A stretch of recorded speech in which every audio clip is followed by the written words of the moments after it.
CLAT exam किस तरीके की तैयारी चाहिए होती है, आपने क्या अप्रोच रखा था आप तीनों ने? आज से अगर कोई बच्चा जागे कि हाँ मुझे एवेन्यूज़ में जाना है, तो क्या अप्रोच हो सकता है कि वो जाग के यहाँ उठे? अगर कोई फर्स्ट जनरेशन लॉयर है जो लॉ कर रहा है, वो प्रीमियम इंस्टीट्यूशन से भी नहीं पढ़ाई कर रहा है, तो अगर उसको किसी टियर 1 कॉर्पोरेट लॉ फॉर्म में जाना हो, तो किस तरीके से वो खुद को ग्रूम कर सकता है? क्या स्किल्स ऐसी रिक्वायर्ड होती हैं जिनको वो खुद डेवलप कर सकता है, और क्या अप्रोच करने का सही तरीका होता है? आप लोगों ने किया होगा इंटर्नशिप, राइट? तो आप थोड़ा सा प्रैक्टिकल इनसाइट दो इस पर। एक परसेप्शन जो स्टूडेंट्स के बीच में वो ये है कि अगर आपको कॉर्पोरेट लॉ में जाना है तो आपके लिए सही कोर्स होगा BBA LLB। तो ये परसेप्शन कितना सही है? एक और दुखती रग है लॉ स्टूडेंट्स की, आप पास आउट हो जाते हो, कनेक्शंस बहुत बड़ा रोल प्ले करते हैं। अगर आप फर्स्ट टाइम लॉयर हो तो आपके लिए आपने 5 साल लॉ किया, अब आप 5-7 साल और अगर आपके कनेक्शंस नहीं है तो आपको लॉ चैम्बर्स में एंट्री तक नहीं मिल पाती है ना। प्लस दूसरा कंसर्न स्टाइपेंड, लोग चाहते हैं फ्री में काम करो। आप जुडिशियल सर्विसेज में बच्चा इसलिए भी नहीं जाना चाहता है क्योंकि अनसर्टेनिटी बहुत है। अगर आप लोअर जुडिशरी को ले लो, एग्जाम्स कब होंगे कोई पता नहीं है, राइट? रिजल्ट्स कब आएंगे कुछ पता नहीं है, सीट्स हमेशा ही कम रहते हैं, एक स्टेट का सिलेबस ऑल टुगेदर डिफरेंट होता है दूसरे स्टेट से, राइट? तो अब एक डिबेट बहुत टाइम से चल रही है कि क्या हमें यूपीएससी जैसा कोई एक मैकेनिज्म डेवलप करना चाहिए जिसमें हम एक एग्जाम के थ्रू इंटायर इंडिया के लिए जजेस अपॉइंट करना स्टार्ट करें। तो इस पे आपका क्या टेक है? इंडस्ट्री कह रही है कि स्टूडेंट्स एम्प्लॉयबल नहीं है। कंसर्न ये है कि जो आपको पढ़ाया जा रहा है और जो रियल लाइफ में एप्लीकेशन है, उन दोनों के बीच का कोई कोई रिलेशन ही नहीं है, राइट? अगर आपको टेक्स्ट में पढ़ा दिया जाए कि ये वकालतनामा होता है, आपको क्लाइंट से पहले वो फिल कराना होता है, बट आपने कभी देखा नहीं। आप ड्राफ्टिंग की बात कर लेते हैं, ड्राफ्टिंग बहुत सारे सर्वेज आते हैं जिनमें कहा जाता है कि कम स्टूडेंट्स को ड्राफ्टिंग आती है, वो पास आउट हो जाते हैं स्टिल उसके बाद भी। रियल लाइफ एप्लीकेशन क्या होगा जो आपको पढ़ाया जा रहा है, खास करके लिटिगेशन वाले फील्ड में वो बहुत बड़ा गैप है, राइट? अब मुझे ये समझाओ जरा सा कि इस गैप को फुलफिल कैसे किया जा सकता है। एक क्रिटिकल सवाल जो लॉ ग्रेजुएट जो एनएलयूज से हैं उनसे ये आता है कि आप लोग तो लिटिगेशन में आना ही नहीं चाहते हो। जो मास है यहाँ से जो पास आउट होकर निकलता है वो कॉर्पोरेट लॉ की तरफ ही जाता है।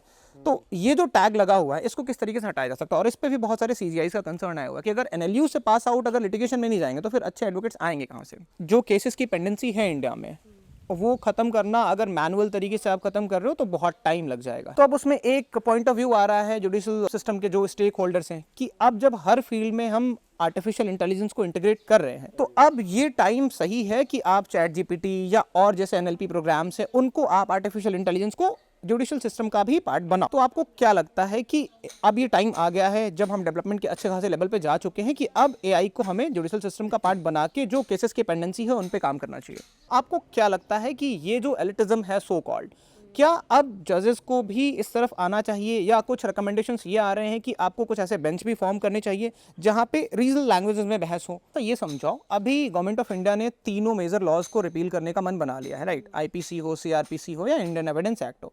तो आपको क्या लगता है कि ये सही टाइम है, अब इनको रिपील कर देना चाहिए था, मेजर चेंजेस लाने का टाइम था?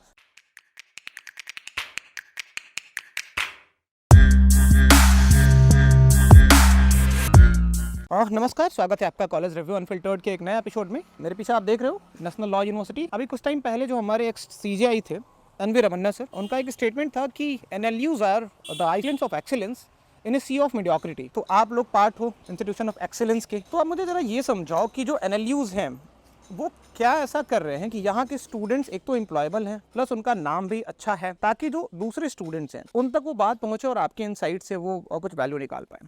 नमस्ते, माय नेम इज़ सावनी और मैं 5th ईयर लॉ स्टूडेंट हूँ नेशनल लॉ यूनिवर्सिटी नागपुर में। तो जैसे आपने कहा कि एनएलयू एक्सीलेंस का it's the flag bearer of तो इट वैसा देखा जाए तो सबसे इम्पॉर्टेंट चीज़ है हमारे यहाँ पे एजुकेशन। इम्पॉर्टेंस सबसे ज़्यादा उसको दी जाती है। एंड दूसरा the internships that we get, we have a very strong internship committee cell जिसमें वी मेक श्योर कि सबको इक्वल अपॉर्चुनिटी मिले टू रिप्रेजेंट एंड उनके फील्ड में। अभी हमारे कॉलेज में स्पेसिफिकली जुडिशरी के लिए भी एक बैच बनी है, तो more importance is given on जजेस, उनके अंडर इंटर्नशिप्स लगाना। So I think this is what other colleges lack in terms of their infrastructure, academic infrastructure. And also I feel कि बाकी लॉ फॉर्म जैसे सारी एनएलयूज का ये एक ड्रॉबैक मुझे लगता है कि वो सिर्फ लॉ फॉर्म्स पे ज़्यादा फोकस करते हैं। And that is why whenever you go to a law firm always a preferential NLU candidate will be chosen over you. So that is the one thing that I find कि ये generalise नहीं करना चाहिए and it should be equal for all. ठीक है, generally जब मैं किसी कॉलेज का रिव्यू वीडियो स्टार्ट करता हूँ या रिव्यू करना स्टार्ट करता हूँ तो मेरा पहला सवाल ये होता है कि इंडस्ट्री कह रही है कि स्टूडेंट्स एम्प्लॉयबल नहीं है। कंसर्न ये है कि जो आपको पढ़ाया जा रहा है और जो रियल लाइफ में एप्लीकेशन है उन दोनों के बीच का कोई मतलब कोई रिलेशन ही नहीं है, राइट। अगर आपको टेक्स्ट में पढ़ा दिया जाए कि ये वकालतनामा होता है, आपको क्लाइंट से पहले वो फिल कराना होता है, बट आपने कभी देखा नहीं। आप ड्राफ्टिंग की बात कर लेते हैं, ड्राफ्टिंग बहुत सारे सर्विस आते हैं जिनमें कहा जाता है कि कम स्टूडेंट्स को ड्राफ्टिंग आती है, वो पास आउट हो जाते हैं स्टिल उसके बाद भी। रियल लाइफ एप्लीकेशन क्या होगा जो आपको पढ़ाया जा रहा है, खास करके लिटिगेशन वाले फील्ड में वो बहुत बड़ा गैप है, राइट। अब मुझे ये समझाओ जरा सा कि इस गैप को फुलफिल कैसे किया जा सकता है। तो आई बिलीव कि when you go out for employability, I don't think it is anywhere related to आपको क्लास में क्या पढ़ाया जाता है।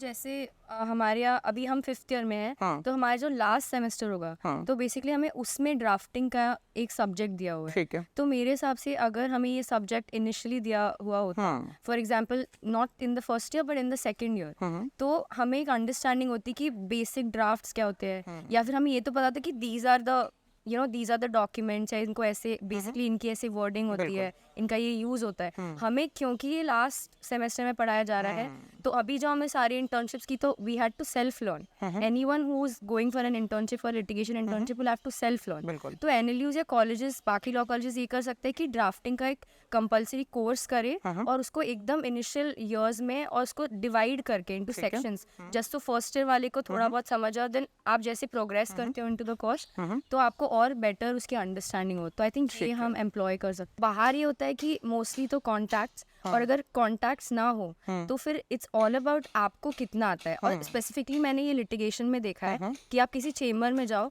तो आपको प्रैक्टिकल काम कितना आता है, which I think NLUs lack in general. क्योंकि मैंने जो डीयू के लॉ स्टूडेंट्स को देखा या जिंदल के लॉ स्टूडेंट्स को देखा, तो दे नो कि वकालतनामा क्या होता है, उसकी प्रोसीडिंग्स और कैसे वर्क होता है। बट एनएलयूज में हमें पता है कि what is the definition of vakalatnama, हमें केस लॉस पता है, हमें सेक्शंस पता है, बट हमें प्रैक्टिकेबल उसका एप्लीकेशन नहीं पता है, which is I think employability में, which is extremely important.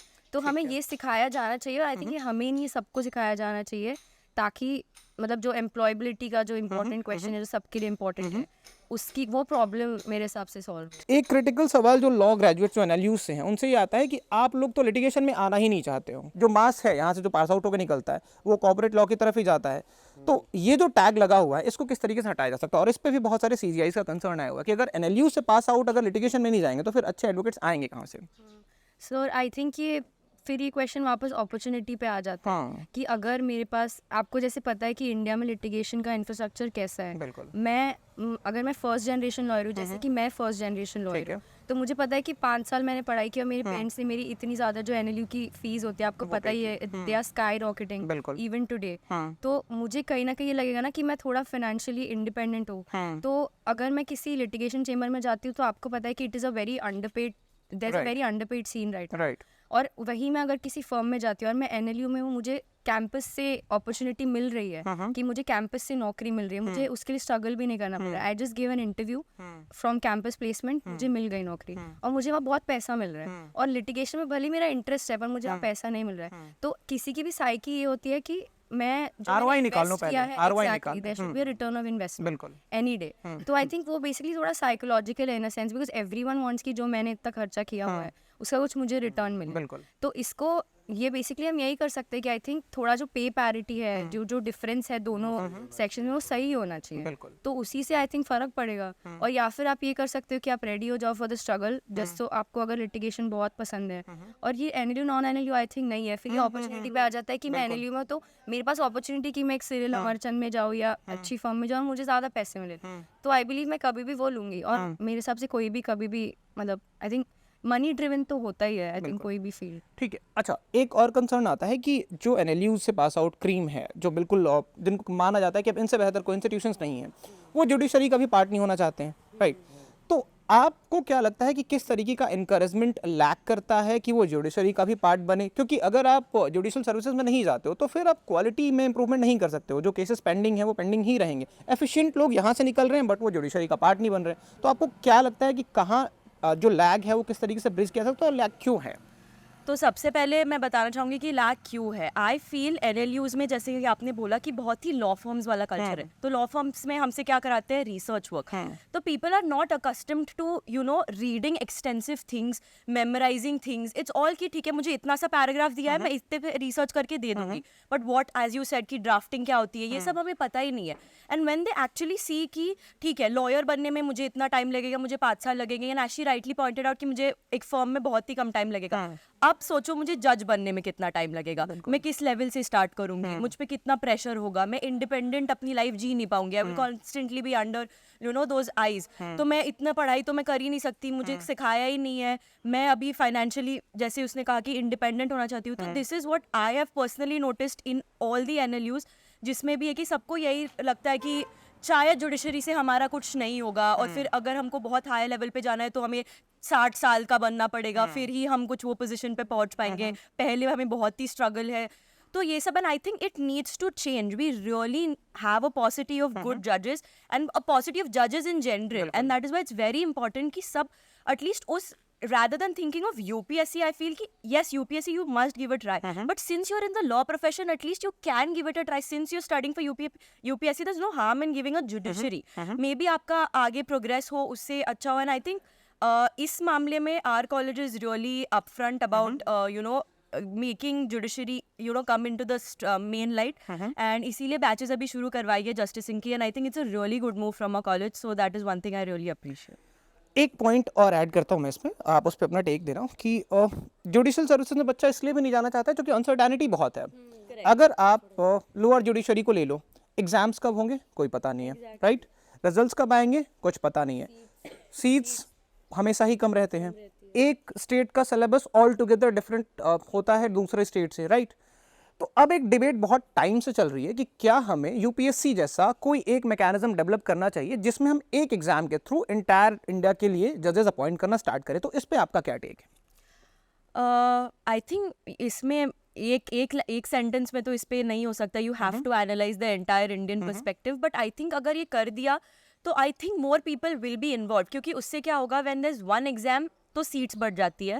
Suppose NEET की एग्जाम दे रहे हो, सो ऑब्वियसली सीट्स ज्यादा हो जाती है. Then you have also options की प्राइवेट कॉलेजेस, ये कॉलेजेस, तो उससे तुम्हारा डेमोकेशन ज्यादा बढ़ जाता है, तुम्हें ज्यादा अपॉर्चुनिटीज आई थिंक मिलेगी इससे एक एग्जाम करने से, और एक फेयर और ट्रांसपेरेंट मैकेनिज्म, टाइम बाउंड वे में मिल जाएगा, लोगों को अंडरस्टैंडिंग हो जाएगी क्या होता है. सो आई थिंक अगर पॉसिबल हो तो definitely it should be a one exam mechanism for the whole country. ठीक है, एक और डिबेट चल रहा है कि जो केसेस की पेंडेंसी है इंडिया में वो ख़त्म करना, अगर मैनुअल तरीके से आप ख़त्म कर रहे हो तो बहुत टाइम लग जाएगा, है ना? तो अब उसमें एक पॉइंट ऑफ व्यू आ रहा है जुडिशल सिस्टम के जो स्टेक होल्डर्स हैं कि अब जब हर फील्ड में हम आर्टिफिशियल इंटेलिजेंस को इंटीग्रेट कर रहे हैं, तो अब ये टाइम सही है कि आप चैट जीपीटी या और जैसे NLP प्रोग्राम्स हैं उनको आप आर्टिफिशियल इंटेलिजेंस को जुडिशल सिस्टम का भी पार्ट बनाओ. तो आपको क्या लगता है कि अब ये टाइम आ गया है जब हम डेवलपमेंट के अच्छे खासे लेवल पे जा चुके हैं कि अब AI को हमें जुडिशल सिस्टम का पार्ट बना के जो केसेस की पेंडेंसी है उन पे काम करना चाहिए? नहीं, मैं अभी, मुझे लगता है कि मेरे हिसाब से अभी is not the right time. मेरे हिसाब से AI, जब मुझे लगता है कि AI ऐसे it is a unregulated entity. Okay. अब आप बोलोगे कि अ जज uses ChatGPT to write a judgement, when ChatGPT in itself forms part of AI which is unregulated. उसका कोई लॉ नहीं है. तो कल को चैट जीपीटी ने कुछ गलत, मतलब इवन दो जज उसको रिव्यू करेगा, पर कुछ उसमें गलत इन्फॉर्मेशन आ गई, and what if it stays unreviewed, तो क्या मैं उसके अगेंस्ट जा सकती हूँ? मैं नहीं जा सकती हूँ. तो मैं चाहूंगी कि गवर्नमेंट पहले AI को रेगुलेट करने के लिए एक सेंट्रल लॉ लाए, या फिर कोई, मेरे हिसाब से तो स्टेट लेवल पे लॉज होने चाहिए फॉर AI रेगुलेशन. और जब वो एक सिस्टम उसका क्रिएट हो जाता है, which I think will take 10-20 years in the coming, तो उसके बाद फिर आप करें कि उसके बाद आप उसको यूज़ करें. फिर मे बी उसके, मतलब आपको पता चले, उसके फिर एक ट्रायल होना चाहिए कि क्या इसका सच में, मतलब is it really that good, इसके कुछ ड्रॉबैक्स है कि नहीं. फिर उसका ट्रायल होने के बाद it should be approved by a committee that the supreme court should form, and उसके बाद इसका यूज होना चाहिए. And I am clearly against AI being used in courts. I think human touch जो होता है, I think it's very important in judiciary. Human की feelings तो मतलब कोई ह्यूमन ही समझ सकता है ना, जो सारी सिचुएशंस होती हैं वो एआई अभी इस टाइम पे उतना डेवलप ही नहीं हुआ है कि एआई समझ सके अभी वो। ठीक है, ऐसा नहीं है कि ये लोग टेक्नोलॉजिकल इंटरवेंशन उसको सपोर्ट नहीं कर रहे हो। जैसे बहुत सारे टेक्नोलॉजिकल इंटरवेंशंस लिए गए हैं, कोर्ट्स पे जो केसेस की लिस्टिंग होती है उसको दिखाया गया है, तो उसको हम एज एन हेल्पिंग हैंड ले सकते हैं, राइट? आप ये नहीं कह रहे हो कि टेक्नोलॉजिकल इंटरवेंशन होना ही नहीं चाहिए जुडिशियल सिस्टम में, राइट? मैं आपने मुझे स्पेसिफिकली पूछा कि AI AI, को जैसे rate आपने बोला चैट जीपीटी एंड मैंने example दिया है, हाँ। हाँ, जैसे आजकल हो रहा है कि there was some high court जहाँ पे सम जज use ChatGPT to write a हाँ। जजमेंट। तो मेरा उसके लिए I am not pro, but obviously technology तो यूज होनी चाहिए कोर्ट्स में। कितना Efficiency increase अभी हो जाएगी कितना एक्सेस बढ़ रहा है उसकी वजह से। आप कोई भी सुप्रीम कोर्ट की हियरिंग देख सकते हो जो ऑनलाइन, उससे एक्सेसिबिलिटी बढ़ रही है, बहुत अच्छी बात है। But AI specifically court room के अंदर यूज करना is something that I am not pro. Okay, ठीक है। एक और बड़ा डिबेट होता है इंडिया के जुडिशियल सिस्टम को लेके कि जो पार्टी है उसको कुछ पता ही नहीं होता है पूरे प्रोसेस का, सब कुछ इंग्लिश में चल रहा है। एक गांव का आदमी सुप्रीम कोर्ट आता है, उसको अपने केस के बारे में कोई आइडिया नहीं है। एक जज बैठता है, एक एडवोकेट उसके बिहाफ पे कर रहा है बहस, क्या आउटकम निकला उस पूरे प्रोसेस का वो कहीं भी पार्ट नहीं है। तो आपको क्या लगता है कि ये जो एलिटिज्म है सो कॉल्ड, क्या अब जजेस को भी इस तरफ आना चाहिए, या कुछ रिकमेंडेशंस ये आ रहे हैं कि आपको कुछ ऐसे बेंच भी फॉर्म करने चाहिए जहां पे रीजनल लैंग्वेजेस में बहस हो, ताकि वो भी पार्टिसिपेट कर पाए? अभी एक बहुत बड़ा लैंडमार्क इनिशिएटिव लिया कि आप जो कॉन्स्टिट्यूशनल बेंचेस हैं उनको आप ट्रांसपेरेंसी के लिए लाइव उनको डिस्प्ले कर रहे हो। मतलब जो प्रॉब्लम वो ये है कि जो पार्टी है उस पूरे प्रोसेस का उसको ही पता नहीं है कि उसके केस में क्या डेवलपमेंट हो रहा है। तो आपको लगता है कि जो इंग्लिश वाला है चला आ रहा है उसको चेंज करने का टाइम आ गया? आई थिंक ये भी कल्चर शायद से एनएलयूज़ ने ही बहुत ज़्यादा वो बनाया है कि इंग्लिश एलिटिज्म होना चाहिए। तो I think yeah it's time to change. And I think CLAT में भी they are trying to make changes. I think कि वो बोल रहे कि सारे रीजनल लैंग्वेजेस में आनी चाहिए। But along with that I have to say कि सिंस हमारे सारे लॉज है इंग्लिश में, इट इज़ अ मैंडेट कि तुम एक बेसिक लेवल ऑफ इंग्लिश आनी ही चाहिए तुमको। It can't, but also I also feel कि अगर one person, if he opts to not have his hearing in English, that also should be allowed for the parties to understand, because एक बहुत साधारण से घर का आदमी अगर आके उसको सही नहीं समझेगा, आप सही कह रहे हो, और उसके लिए बहुत इंपॉर्टेंट है कि जानना। जैसे एक्सेसिबिलिटी इतनी हो रही है तो ये भी क्यों ना ये एक्सेसिबल होना चाहिए लोगों को। तुम यूट्यूब पे स्ट्रीमिंग वगैरह कर रहे हो, तो I think it is high time कि हम रीजनल लैंग्वेजेस में भी अप्रिशिएट करें। आफ्टर ऑल इज जस्ट बात करना इम्पोर्टेंट है, तुम्हारी केस प्रेजेंट करना चाहे कोई भी लैंग्वेज में हो, जब तक समझ में आए। तो I think it definitely should be considered. और जब आपका व्यू पॉइंट ही ये हो कि transparency is the best disinfectant, right, तो आपको स्टार्ट वहां से करना चाहिए था। चलो ये एक बहुत अच्छा मूव है, इसको अप्रिशिएट करते हैं। ठीक है, आप तो ये समझाओ, अभी गवर्नमेंट ऑफ इंडिया ने तीनों मेजर लॉज को रिपील करने का मन बना लिया है, राइट? आईपीसी हो, सीआरपीसी हो, या इंडियन एविडेंस एक्ट हो। तो आपको क्या लगता है कि ये सही टाइम है, अब इनको रिपील कर देना चाहिए था, मेजर चेंजेस लाने का टाइम था? आपने पूरा पढ़ा हुआ है आईपीसी, सीआरपीसी और इंडियन एविडेंस एक्ट भी, तो आपको उसकी रेलेवेंसी पे कितना बड़ा क्वेश्चन मार्क लगता था जब आप पढ़ाई करते थे, और अब जो ये रिपील करने की बात हो रही है, तो आपको लगता है कि सही स्टेप है? तो रेलेवेंसी की जैसे आपने बात की, तो आई थिंक ये एक गुड मूव था from the side of the government, क्योंकि अभी बहुत ज़्यादा ड्रैकोनियन लॉस थे एज वी नो। तो अभी जो चेंजेस लाए हैं, ऑब्वियसली वो एक कंटेम्प्रेरी सोसाइटी को बना के लाए हैं। बट आई ऑल्सो थिंक कि ये सारे इन जनरल ये पूरे लॉ फ्रेटर्निटी पे एक बहुत ही टफ आई थिंक टास्क हो जाएगा लोगों को to revisit such dense and such heavy materials, extensive materials. तुम कब से सीआरपीसी, मतलब तुम 30 साल 40 साल के भी हो जाए, I don't think you understand CrPC that well, and to revisit it again, go back, I think it's gonna be a task, it will create hassle.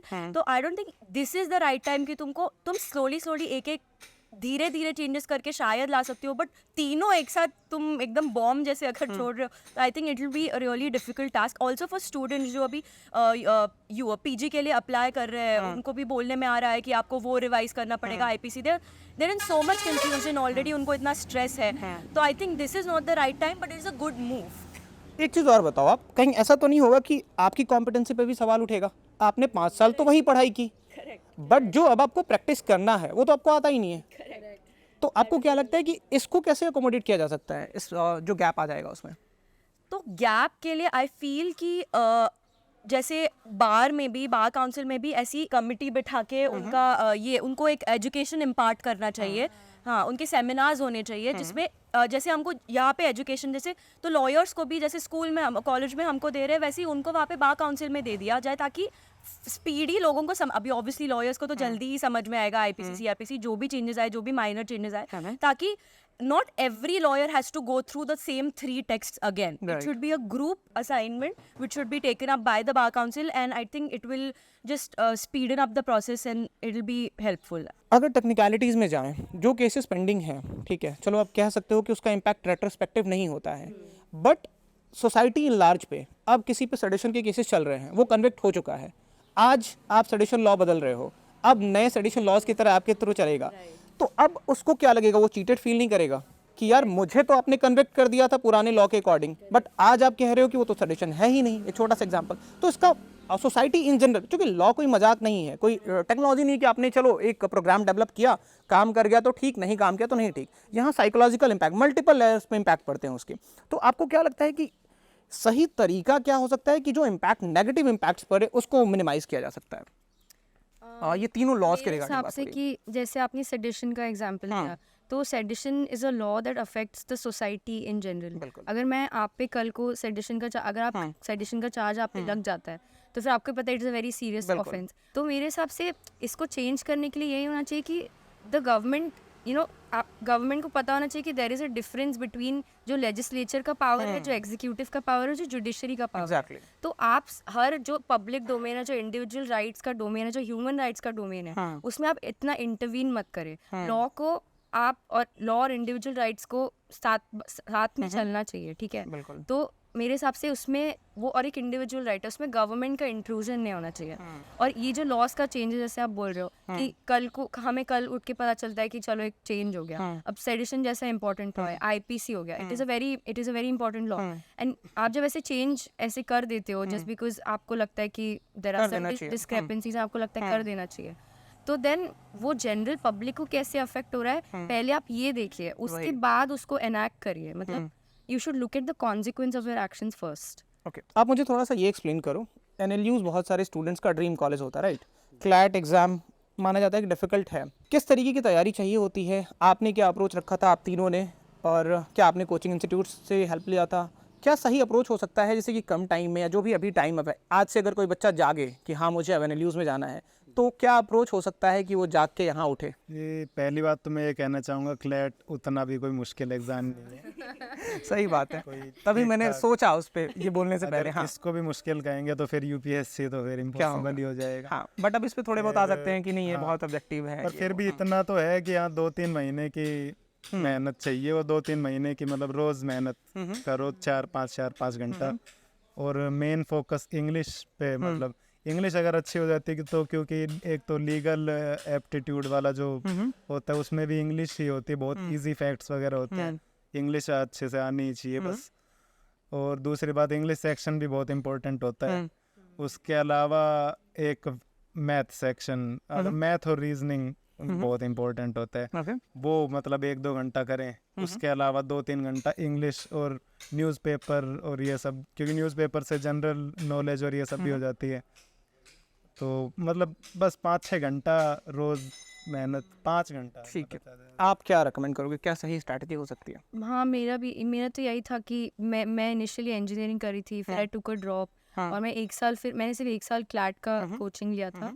तो मेरा अप्रोच यही था कि जो लोग 2 साल से पढ़ रहे थे, तो हाउ कैन आई, मतलब, और मैं 1 साल में पढ़ने वाली थी, तो मैं डिफरेंस कैसे बनाऊँ। तो वही था कि आप ऑब्वियसली अपने वर्क आवर्स बढ़ाओ, और जो भी सेक्शंस होते हैं तो आप पहले रिकग्नाइज करो कि आपका ऐसा कौन सा सब्जेक्ट एरिया है जो आप जिसमें आप एक्सेल कर सकते हो, तो उसको उठाओ, उसको और बेटर करो, क्योंकि फिर आपको पता है कि इसमें तो मेरे मार्क्स सिक्योर हो ही जाएंगे। और जैसे कि जनरल नॉलेज, मेरे हिसाब से वो एक सेक्शन होता है कि थोड़ा आपको नहीं पता होता what kind of a question will come, तो उसके लिए आई थिंक जीके में stay very consistent, and as जैसे मैं यश का अग्री करती हूँ कि अगर आपका इंग्लिश कॉम्प्रिहेंशन अच्छा है, आपका स्पोकन इंग्लिश अच्छा है, आपका वोकैब अच्छा है, तो बाकी सारे सेक्शंस तो एनीवे कवर हो जाते हैं। ठीक है, but then obviously keep doing mocks and keep practising, keep giving the ठीक है। आप मुझे जरा सा सिलेबस का स्ट्रक्चर बताओ, आप लोगों का क्या BLLB है आपका या BBLLB आपका? BLLB है आपका, और आपका भी BLLB है, तीनों का ही BLLB है ना? BBLLB का भी पता होगा आपको, है ना? यहाँ पे है BBLLB, ठीक है। तो BLLB का सिलेबस थोड़ा सा मुझे समझाओ आप कि किस तरीके से BA वाले पोर्शन को उन्होंने रखा हुआ है और BBLLB में क्या होता है डिफरेंस? ओके, तो फर्स्ट ईयर में हमारे BA LLB में BA के सारे सब्जेक्ट्स होते हैं, जैसे पॉलिटिकल साइंस हो गया, इंग्लिश हो गया, हिस्ट्री हो गया। है। अलॉन्ग विद दैट हमें होता है लीगल मेथड्स और टॉट्स, जो basic legal language, basic legal होता है। ठीक है। फिर उसके बाद जब हम सेकेंड ईयर में जाते हैं, दे थिंक कि ज़्यादा इंपॉर्टेंस देना चाहिए, क्योंकि हमारे इंटर्नशिप्स डिस्ट्रिक्ट कोर्ट वगैरह में होती है, तो हमें फैमिली लॉ होता है, हमें कॉन्ट्रैक्ट्स होता है, हमें और होता है इंटरनेशनल लॉ। तो ये सारे सब्जेक्ट्स जो आपको बाद में इंटर्नशिप्स में आप जब जाओ तो ईजी पड़े डिस्ट्रिक्ट कोर्ट्स में, NGOs में, तो ये सारे सब्जेक्ट्स होते हैं। फिर जैसे एज यू प्रोग्रेस, जैसे अभी हमें फोर्थ और फिफ्थ ईयर में मिला के हमें सारे सब्जेक्ट से, फोर्थ ईयर में हमें सारा IPC, CRPC, CPC एक साथ हो गया था, which was pretty hectic for us, जो एक्चुअली आई थिंक थोड़ा डिविजन में होना चाहिए था, बट वो एक साथ हो गया। और अभी हमें सारे कॉर्पोरेट वाले सब्जेक्ट्स है फिफ्थ ईयर में, जैसे बैंकिंग हो गया, फिर सिक्योरिटीज हो गया, ये सारे सब्जेक्ट्स हमें अभी, मीडिया लॉज हो गए, तो ये सारे हमें अभी है। And the last semester is completely all about practical सारे सब्जेक्ट, जैसे ड्राफ्टिंग एंड प्लीडिंग्स हो गए, फिर उसके बाद इंटरनेशनल ट्रेड लॉ, तो ये सारे सब्जेक्ट्स। तो आई थिंक ओवरऑल ऐसा देखा जाए तो हमारा पोर्शन फेयरली डिवाइडेड है, बट जैसे कुछ कुछ सब्जेक्ट्स है जिनको एक्चुअली 2 डिवीजन में करना चाहिए, उन्होंने उनको 1 डिवीजन में कर दिया है, और जैसे बहुत छोटे सब्जेक्ट्स है जिनको इतनी ज़रूरत नहीं थी, उनको 2 डिवीजन में डिवाइड करके अननेसेसरी उनका ही काम बढ़ा दिया है। तो overall but I think it's a good syllabus, good. एक परसेप्शन जो स्टूडेंट्स के बीच में वो ये है कि अगर आपको कॉर्पोरेट लॉ में जाना है तो आपके लिए सही कोर्स होगा BBLLB, राइट? तो ये परसेप्शन कितना सही है, इसमें क्या आप ऐड करोगे? टू बी ऑनेस्ट मुझे नहीं लगता है कि it does impact that much, क्योंकि जैसे मेरा थोड़ा कॉर्पोरेट ओरिएंटेशन है, तो मैंने फर्स्ट ईयर से कॉर्पोरेट इंटर्नशिप्स की, ठीक है। तो मुझे नहीं लगा कि, और तब हमारा कॉर्पोरेट लॉ हुआ भी नहीं था। अच्छा। तो मुझे लगता है कि जब आप इंटर्नशिप्स पे जाते हो, लाइक आई सेड, जो आप पढ़ते हो और the work that you get in specially कॉप में, तो it is very different, two different things. तो मुझे लगा कि मैं इंटर्नशिप पे जाके काम ज़्यादा सीख पाई, और मुझे कहीं से नहीं लगता है कि वो मुझे, मतलब अगर मैं कॉमर्स की कोई सब्जेक्ट ले लेती या उससे ज़्यादा हेल्प तो हो जाता। उससे कोई इम्पैक्ट पड़ता। आई डोंट थिंक दैट इज, मुझे लगता है वो सब कुछ प्रैक्टिकल नॉलेज पे ही डिपेंडेंट होता है at the end of the day. ठीक है। अब जरा सा प्रैक्टिकल लॉ चीज़ों पे आते हैं। अगर कोई फर्स्ट जनरेशन लॉयर है जो लॉ कर रहा है ना, और वो प्रीमियम इंस्टीट्यूशन से भी नहीं पढ़ाई कर रहा है, तो अगर उसको किसी टियर 1 कॉर्पोरेट लॉ फॉर्म में जाना हो, तो किस तरीके से वो खुद को ग्रूम कर सकता है? क्या स्किल्स ऐसी रिक्वायर्ड होती हैं जिनको वो खुद डेवलप कर सकता है, और क्या अप्रोच करने का सही तरीका होता है? आप लोगों ने किया होगा इंटर्नशिप, राइट? तो आप थोड़ा सा प्रैक्टिकल इनसाइट दो इस पर, ताकि मास को हेल्प हो पाए। आई थिंक किसी भी इंटर्नशिप के लिए ये होता है कि आपके बेसिक्स बहुत सॉलिड होने चाहिए, तो उससे बहुत ही इम्पैक्ट पड़ता है। I think it is the first most impactful thing that you can do. और उसके बाद आप जैसे लिंक्डइन हो गया, use social media to your advantage. Like I have tried to do that, because आप जैसे जानते हो NLU नागपुर भी ऐसे बहुत, it's not a tier 1 NLU, तो हमें भी इंटर्नशिप्स की अपॉर्चुनिटीज़ के लिए लोगों को अप्रोच करना पड़ा। तो जैसे आप किसी को कोल्ड मैसेज कर दो लिंक्डइन पे, सम पार्टनर, उनको बताओ कि why you are interested in the subject area जिसमें आपको इंटर्नशिप चाहिए, फिर आप उसमें रिसर्च कर सकते हो, आप उसमें पेपर्स लिखो, तो उससे एक डायलॉग क्रिएट होता है, कॉन्वर्सेशन क्रिएट होते हैं कि ये लीगल टॉपिक है जिसमें बहुत डिस्क्रेपेंसीज है, पर मैंने इस पे काम किया, मैंने इसमें लिखा, तो उनको एक इंटरेस्ट आता है, तो उससे आपका वो एम्प्लॉयबिलिटी फैक्टर बढ़ता है कि वो she is genuinely interested, she is genuinely trying to research on this topic. तो उससे फिर ये होता है कि आपके चांसेस बढ़ जाते हैं। तो जैसे कि हाँ, ये हो गया कि आप सोशल मीडिया का यूज़ कर सकते हो, फिर आप एक्स्ट्रा करिकुलर को करिकुलर एक्टिविटीज़ में पार्टिसिपेट करके भी आपका नॉलेज बढ़ा सकते हो। तो आजकल ये होता है कि जब आप मूटिंग करते, जैसे लोग बोलते हैं कि it is not relevant, but जैसे मुझे लगता है personally it has been very very helpful, क्योंकि जब आप मूटिंग में एक सब्जेक्ट एरिया उठाते हो लॉ का, जैसे मुझे कमर्शियल लॉस पसंद है, तो मैंने उसका एक सब्जेक्ट एरिया में मूट उठाया, तो मुझे सब्जेक्ट एरिया का पूरा नॉलेज हो जाएगा, ठीक है? तो क्योंकि मैं उसका सब कुछ पढ़ लूंगी, तो मुझे कहीं ना कहीं इंटर्नशिप से वो काम आएगा। तो ऑल्सो बी इंडल्ज्ड इन को करिकुलर एक्टिविटीज़। ऑल्सो जब आप वहाँ जाते हो तो मेक श्योर कि आप टाइमलाइंस पे अच्छे से काम करो, और उनको बहुत विलिंगनेस दिखाओ टू वर्क, और just have a conversation, have a dialogue and tell them how much you like the law that you're interested in. Okay, तो सही तरीका क्या है इंटर्नशिप करने का? मतलब ये तो एकदम ही जैसे सब्जेक्टिव हो गया कि बहुत सारे, जैसे मेरी बहुत सारी इंटर्नशिप है जहाँ पे मुझे बस बैठने के उन्होंने स्टाइपेंड दे दिया, कुछ काम ही नहीं था, कुछ सीखने को नहीं मिला। बट ऐसी काफ़ी सारी इंटर्नशिप्स रही है, जैसे मेरी सुप्रीम कोर्ट में, तो वहाँ पे, और आई फील, ये मैंने पर्सनली नोटिस किया है कि जब तुम एक टियर 1 फर्म में काम करते हो ना, तुम्हें they will treat you as an employee, they will treat you as an intern. वो आपको उतना ही काम देंगे क्योंकि उन्हें पता है कि आप ज़्यादा करोगे तो उनका क्रेडिट छिन जाएगा। They will do that. But अगर आप वही एक normal firm, lawful litigation firm में आप काम कर लो, आपको इतना काम करने मिलेगा, आपको कोर्ट विजिट्स मिलेंगे, आपको ड्राफ्टिंग करने का चांस मिलेगा, रिसर्च मिलेगा, उनके साथ बैठ के डिस्कशंस करने का चांस मिलेगा, इतना होलसम आपका ग्रोथ होगा। कोर्ट्स में भी अगर आप कोर्ट्स में जाओगे तो आपको आपके चेम्बर के साइड में जितने भी लॉयर्स हैं उनसे बातचीत करने का चांस मिलेगा, उनसे इंटरेक्ट करने का। तो ये आप इंटर्नशिप जो चूज करते हो उस पर बहुत ज़्यादा डिपेंड करता है। तो ये भी मैं एडवाइस करना चाहती हूँ कि just don't go for the name of the firm, research about the firm, research about the chamber that you are working at, and think कि you just don't have to spend that 1 month wasting your parents' money. Just go and try कि आप कितना ज़्यादा उससे output ले सको, और फिर चाहे कितनी भी छोटी फर्म हो, it doesn't matter unless until you are gaining some good experience. बिल्कुल। तो इंटर्नशिप केवल नाम के लिए, डिग्री के लिए या सर्टिफिकेट के लिए नहीं करनी है। थोड़ा रिसर्च करो, रिसर्च करके ऐसे जगह से इंटर्नशिप करो जहाँ से आप वैल्यू निकाल पाओ। लास्ट सवाल मेरा ये होगा, लॉयर्स को ना आप एडवर्टाइज करने देते हो, ठीक है, ना उनको आप कोई दूसरा जॉब करने दे सकते हो, है ना, तो ये सिचुएशन इंप्रूव कैसे होगी? अर्निंग्स अपॉर्चुनिटीज़ वैसे ही लिमिटेड हैं। तो आपको क्या लगता है कि अब ये जो पुराने वाले लॉज थे जो BCI ने फ्रेम कर रखे हैं, उनको अब रिपील करने की ज़रूरत है, उनको रिविजिट करने की ज़रूरत है? आई थिंक जैसे कि आपने बोला, जैसे एडवोकेट्स एक्ट में एडवर्टीजमेंट में बोला गया है और बोला गया कि you can strictly not advertise yourself. I think it's high time that we change it, because now is the contemporary age of social media, internet. Unless you don't advertise, unless you don't come in front of the public, people won't get to know you. और ऐसे बहुत सारे cases, अब मैं कितने ही सुनाऊं, सारे cases में यही हुआ है। और उसमें भी फिर लोग बोलते हैं कि नहीं, फिर आप फेक एडवर्टीजमेंट करोगे, आप आपका ये, तो उसमें भी चेक्स डाल सकते हैं। There is no issue, you can have checks on that. And since it's a fundamental right to freedom of speech and expression, then I don't think you can curb it at any time. You have to have the right to advertise also.